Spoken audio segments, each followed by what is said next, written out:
ಓಂ ಶ್ರೀ ಗುರುಭ್ಯೋ ನಮಃ. ವೀಕ್ಷಕರಿಗೆಲ್ಲ ಶ್ರೀ ಅಂಬಾ ಭವಾನಿ ಜ್ಯೋತಿಷ್ಯಂ ಚಾನೆಲ್ಗೆ ಸ್ವಾಗತ. ವೀಕ್ಷಕರೇ, ತಾಯಿ ಭವಾನಿ ದೇವಿಯು ಸದಾ ನಿಮ್ಮೊಂದಿಗಿದ್ದು ನಿಮ್ಮ ಮನೋ ಇಚ್ಛೆಗಳನ್ನೆಲ್ಲ ಶೀಘ್ರವಾಗಿ ಕಾರ್ಯರೂಪಕ್ಕೆ ತರಲಿ ಎಂದು ನಾನು ಮನಸ್ಫೂರ್ತಿಯಾಗಿ ಪ್ರಾರ್ಥಿಸುತ್ತೇನೆ. ಹಾಗೆ ಇಂದಿನ ಈ ಸಂಚಿಕೆಯಲ್ಲಿ ನಾವು ಇಷ್ಟಪಟ್ಟಂತಹ ವ್ಯಕ್ತಿಗಳು, ಅಂದರೆ ಅದು ಸ್ತ್ರೀಯರಾಗಲಿ ಅಥವಾ ಪುರುಷರಾಗಲಿ, ನಮ್ಮಿಂದ ದೂರವಾದಂತಹ ವ್ಯಕ್ತಿಯನ್ನು ಹಿಂಪಡೆಯುವ ಅಥವಾ ಆ ವ್ಯಕ್ತಿಯನ್ನು ಮರಳಿ ನಮ್ಮ ಜೀವನದಲ್ಲಿ ಬರಮಾಡಿಕೊಳ್ಳುವಂತಹ ಶಕ್ತಿಶಾಲಿಯಾದಂತಹ ವಶೀಕರಣ ತಂತ್ರವನ್ನು ಈ ದಿನ ಈ ಸಂಚಿಕೆಯಲ್ಲಿ ತಿಳಿಸಿಕೊಡಲಿದ್ದೇನೆ. ದಯಮಾಡಿ ತಂತ್ರದ ಪೂರ್ಣ ಮಾಹಿತಿ ತಿಳಿದುಕೊಳ್ಳಲು ವಿಡಿಯೋವನ್ನು ಸ್ಕಿಪ್ ಮಾಡದೆ ಪೂರ್ತಿಯಾಗಿ ನೋಡಿ ಅರ್ಥೈಸಿಕೊಳ್ಳಿ. ಪೂರ್ವಕಾಲದಲ್ಲಿ ರಾಜರೂ ಸಹ ತಾವು ಬಯಸಿದಂತಹ ವ್ಯಕ್ತಿಗಳನ್ನು, ಸ್ತ್ರೀ ಪುರುಷರನ್ನು ತಮ್ಮ ವಶವಾಗಿಸಿಕೊಳ್ಳಲು ಈ ತಂತ್ರವನ್ನು ಪ್ರಯೋಗಿಸುತ್ತಿದ್ದರೆಂದು ಹೇಳಲಾಗಿದೆ. ಹಾಗಾಗಿ ಈ ಶಕ್ತಿಶಾಲಿ ತಂತ್ರ ಪ್ರಯೋಗವನ್ನು ತಮ್ಮಿಂದ ದೂರವಾದ ವ್ಯಕ್ತಿಗಳ ಮೇಲೆ ತಾವು ಪ್ರಯತ್ನಿಸಬಹುದು. ದೂರವಾದ ವ್ಯಕ್ತಿಗಳೆಂದರೆ ದಾಂಪತ್ಯ ಜೀವನದಲ್ಲಿ ನಿಮ್ಮ ಪತಿ ಅಥವಾ ನಿಮ್ಮ ಪತ್ನಿ ನಿಮ್ಮಿಂದ ದೂರವಾದಂತಹ ಸಂದರ್ಭಗಳಲ್ಲಿ ಪತಿಗಾಗಿ ಪತ್ನಿಯು, ಪತ್ನಿಗಾಗಿ ತನ್ನ ಪತಿಯೂ ಸಹ ಈ ತಂತ್ರವನ್ನು ಬಳಸಿಕೊಳ್ಳಬಹುದು. ಹಾಗೆ ಪ್ರೀತಿಸಿದಂತಹ ಪ್ರೇಮಿಗಳಲ್ಲಿ ಭಿನ್ನಾಭಿಪ್ರಾಯಗಳಿಂದ ಒಬ್ಬರಿಂದ ಒಬ್ಬರು ದೂರವಾದಾಗ ನಿಮ್ಮಿಂದ ದೂರವಾದಂತಹ ನಿಮ್ಮ ಪ್ರೇಮಿಯನ್ನು ಮತ್ತು ಅವರ ಪ್ರೀತಿಯನ್ನು ಮರಳಿ ಪಡೆಯಲು ಈ ತಂತ್ರ ಅದ್ಭುತವಾದಂತಹ ಫಲಿತಾಂಶವನ್ನು ನೀಡುತ್ತದೆ. ವೀಕ್ಷಕರೇ, ಈಗಾಗಲೇ ನಾವು ಅನೇಕ ಸಮಸ್ಯೆಗಳಿಗೆ ಸಂಬಂಧಿಸಿದ ಮತ್ತು ಅವುಗಳಿಗೆ ಪರಿಹಾರ ಮಾರ್ಗದ ವಿಡಿಯೋಗಳನ್ನು ಮತ್ತು ಆ ಸಮಸ್ಯೆಗಳಿಗೆ ಸಂಬಂಧಿಸಿದ ತಂತ್ರಗಳನ್ನು ಈಗಾಗಲೇ ನಮ್ಮ ಚಾನೆಲ್ನಲ್ಲಿ ಅಪ್ಲೋಡ್ ಮಾಡಲಾಗಿದ್ದೇವೆ.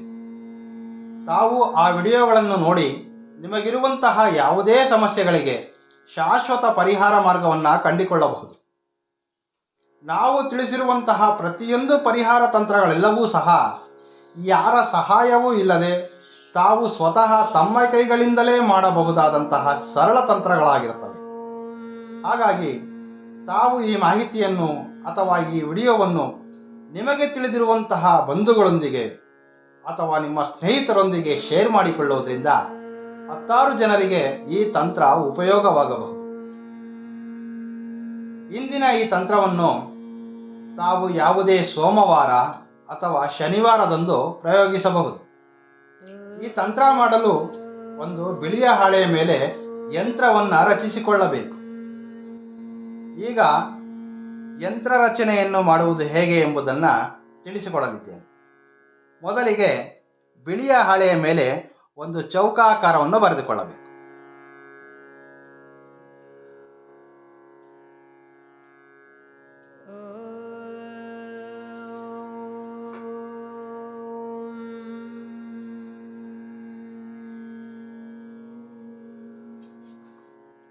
ವೀಕ್ಷಕರೇ, ಬಿಳಿಯ ಹಾಳೆಯ ಮೇಲೆ ಒಂದು ಚೌಕಾಕಾರವನ್ನು ಬರೆದ ನಂತರ ಇದರ ಒಳಭಾಗದಲ್ಲಿ ಮತ್ತೊಂದು ಚೌಕಾಕಾರವನ್ನು ರಚಿಸಬೇಕು. ಹಾಗೆ ಈ ಯಂತ್ರದಲ್ಲಿ ಕೆಲವು ಬೀಜಾಕ್ಷರಗಳನ್ನು ಬರೆಯಬೇಕಾಗಿರುತ್ತದೆ. ಮೇಲ್ಭಾಗದಲ್ಲಿ ಓಂ, ರಾಮ್ ರಾಮ್, ಈ ಸ್ಥಳದಲ್ಲಿ ಓಂ, ಹಾಗೆ ರಾಮ್, ಕೆಳಭಾಗದಲ್ಲಿ ಓಂ, ರಾಮ್ ರಾಮ್, ಈ ಕೆಳಭಾಗದಲ್ಲಿ ಓಂ. ಯಂತ್ರದ ಮೇಲ್ಭಾಗದಲ್ಲಿ ಓಂ,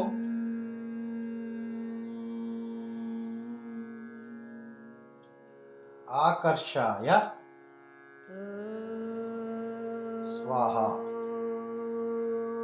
ವೀಕ್ಷಕರೇ, ಯಂತ್ರದ ಮೇಲ್ಭಾಗದಲ್ಲಿ ಓಂ ಆಕರ್ಷಾಯ ಸ್ವಾಹ ಎಂದು ಬರೆದುಕೊಳ್ಳಬೇಕು.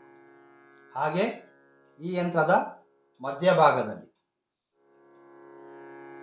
ಸಾಧ್ಯನಾಮ ಮತ್ತು ಒಂದು ಪ್ಲಸ್ ಚಿಹ್ನೆಯನ್ನು ಬರೆದು ಅಮುಕಸ್ಯ, ಯಂತ್ರದ ಕೆಳಬಾದಿಯಲ್ಲೂ ರಾಮ್ ರಾಮ್ ಎಂದು ಬರೆಯಬೇಕು. ವೀಕ್ಷಕರೇ, ಯಂತ್ರದ ಮೇಲ್ಭಾಗದಲ್ಲಿ ಓಂ ಆಕರ್ಷಾಯ ಸ್ವಾಹ, ಹಾಗೆ ಮಧ್ಯಭಾಗದಲ್ಲಿ ಸಾಧ್ಯನಾಮ.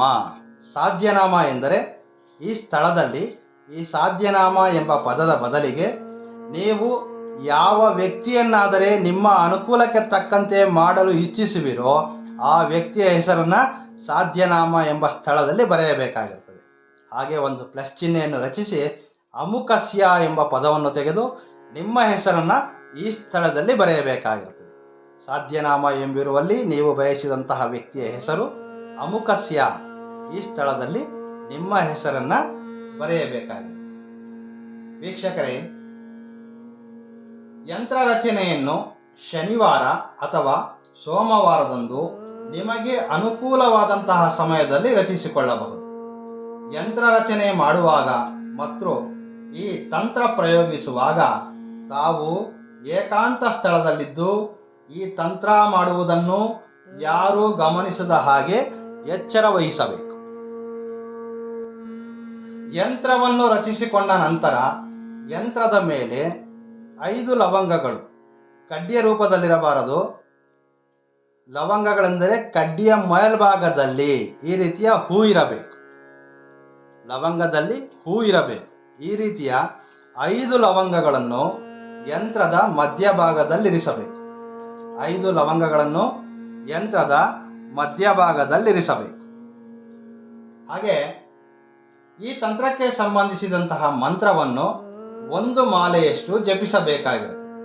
ವೀಕ್ಷಕರೇ, ನಿಮ್ಮಲ್ಲಿ ಅನೇಕರು ಕರೆ ಮಾಡಿ ಕೇಳುತ್ತಾರೆ, ಗುರುಗಳೇ 1 ಮಾಲೆಯಷ್ಟು ಎಂದರೆ ಎಷ್ಟು ಬಾರಿ ಮಂತ್ರ ಜಪಿಸಬೇಕು ಎಂದು.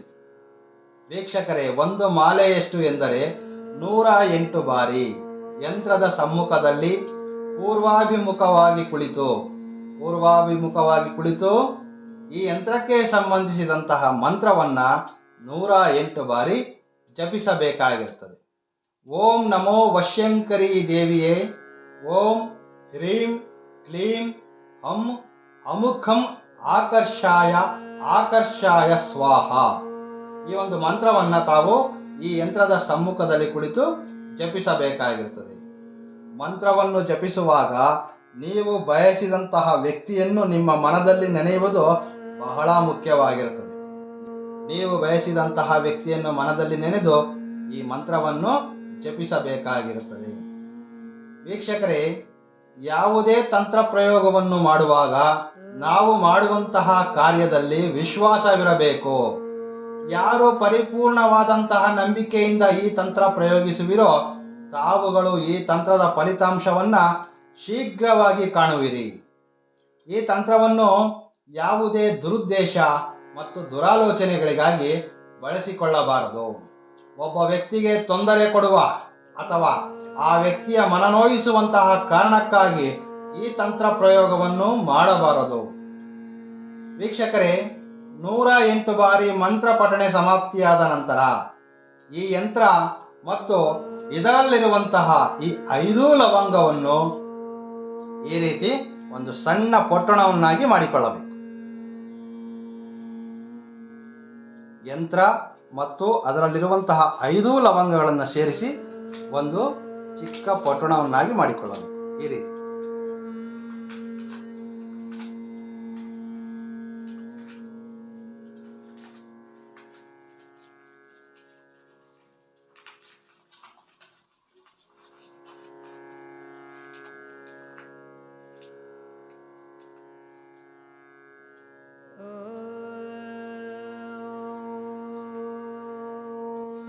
ನಂತರ ಈ ಯಂತ್ರ ಮತ್ತು ಇದರಲ್ಲಿರುವಂತಹ 5 ಲವಂಗಗಳನ್ನು 3 ಕರ್ಪೂರಗಳ ಸಹಾಯದಿಂದ ಈ ರೀತಿಯ 3 ಕರ್ಪೂರಗಳ ಸಹಾಯದಿಂದ ಈ ಯಂತ್ರವನ್ನು ಸುಡಬೇಕಾಗಿರುತ್ತದೆ. 3 ಕರ್ಪೂರಗಳ ಸಹಾಯದಿಂದ ಯಂತ್ರವನ್ನು ಸಂಪೂರ್ಣವಾಗಿ ಸುಡಬೇಕಾಗಿರುತ್ತದೆ.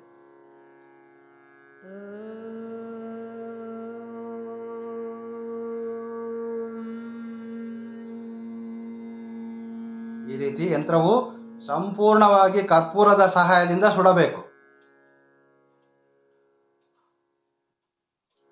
ವೀಕ್ಷಕರೇ, ನಿಮ್ಮಿಂದ ದೂರವಾದಂತಹ ನಿಮ್ಮ ಸ್ನೇಹಿತ, ನಿಮ್ಮ ಪತಿ, ನಿಮ್ಮ ಪತ್ನಿ ಅಥವಾ ನಿಮ್ಮ ಪ್ರೇಮಿ, ಅದು ಯಾರೇ ಆಗಿರಲಿ,